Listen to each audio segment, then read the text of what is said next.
Hello, welcome to another tonalist landscape oil painting demonstration. This is your painter in residence, untangling a cord here. The painting I'm bringing you today has the fascinating title of Monochromatic Hillside.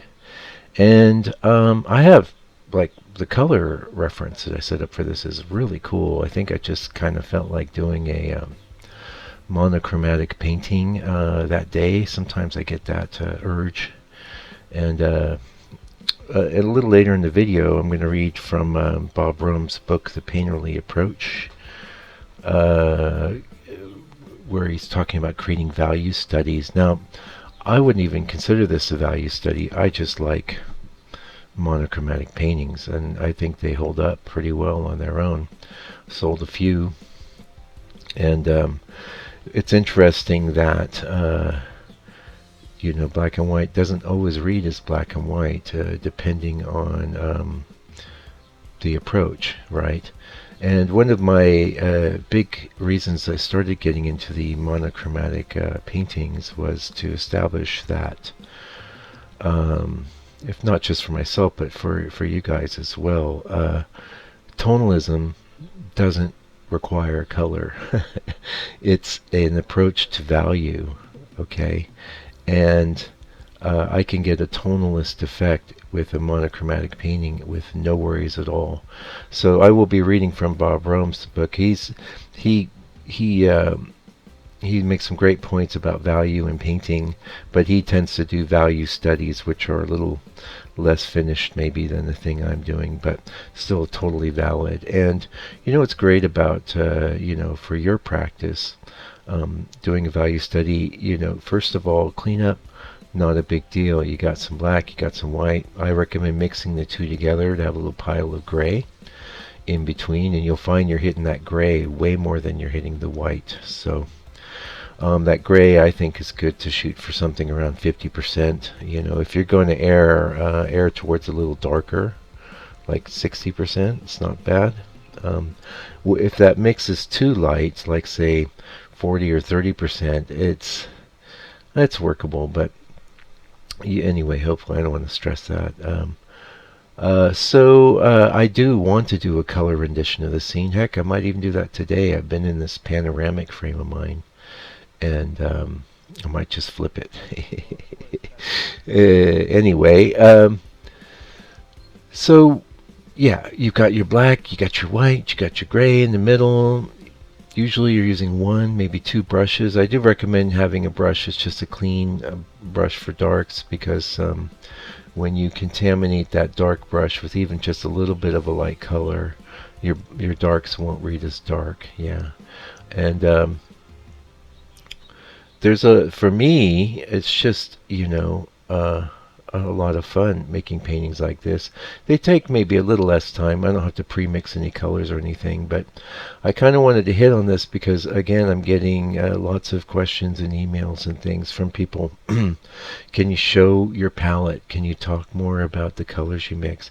And the first thing I would say to any of those people is go to the members area and join, because there's a lot of times you'll see me lifting up the palette in these little 15-minute sped up videos, but what you're not hearing is what I'm saying. And a lot of times I will call out the colors I'm using and things I'm doing like that. The other thing I always have to say is that really it's not magic. You need to if you want to learn how to mix colors and hit colors, you have to practice doing so with pigments. And the way to do that is to start with a pretty minimal set of pigments, so that because if you have too many pigments, it really gets hard to track in your brain what the heck you did before, especially if you got to mix some more of a color because you didn't mix enough. And the whole process can get quite frustrating.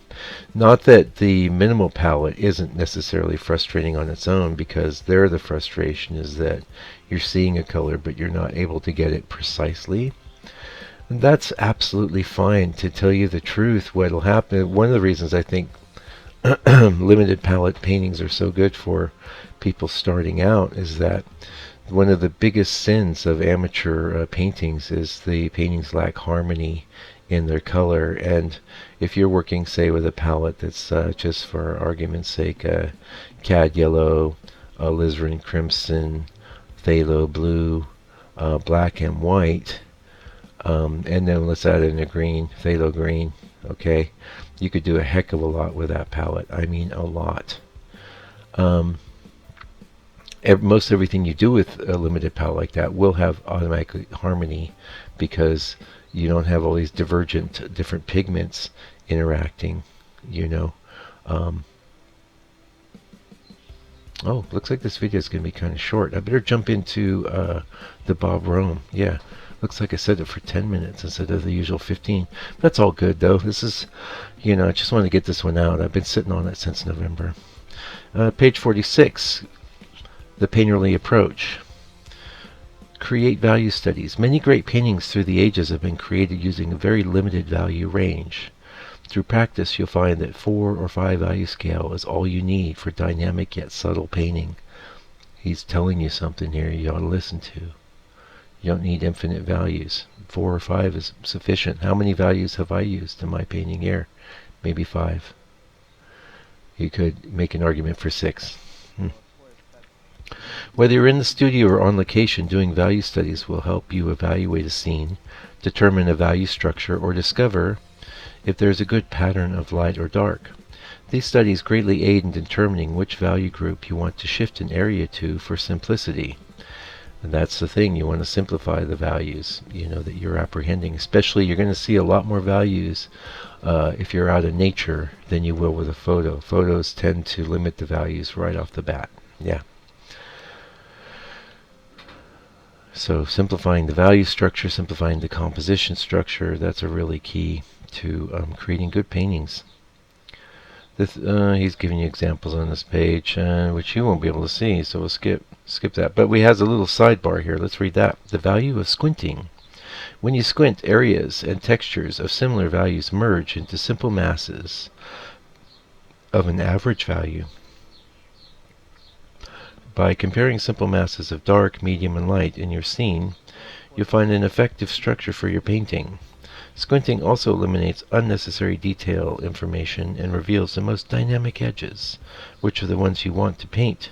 These stronger edges generally happen where there's a stronger change of value, and of course, right? And those are the challenging, we ought to do a whole talk about edges again. I've talked about them many times before, but your easier edges to paint are always where there's not a big differentiation in values between the two areas that you're painting.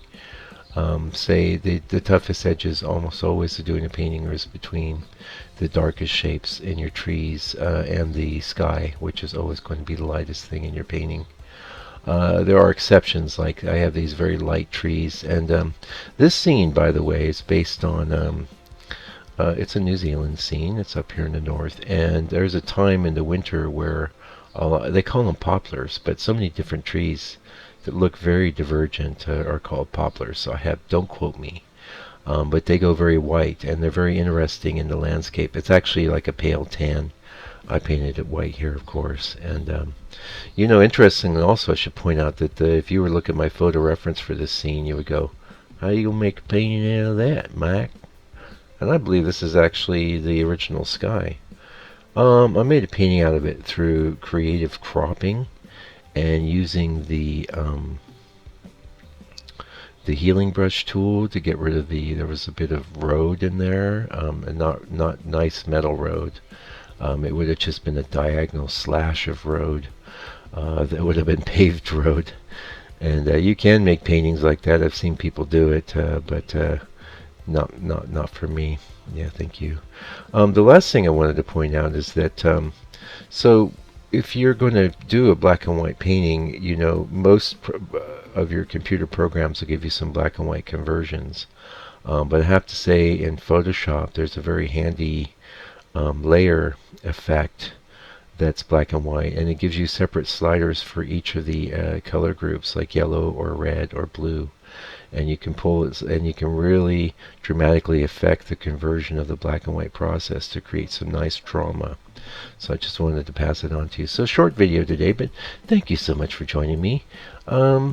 going over to my website. Check out the paintings there, and there's old blogs. There's all kinds of good stuff there. Check it out. And until I come back with another video for you, please do me a solid. Take good care. Stay sane. And stay out of trouble.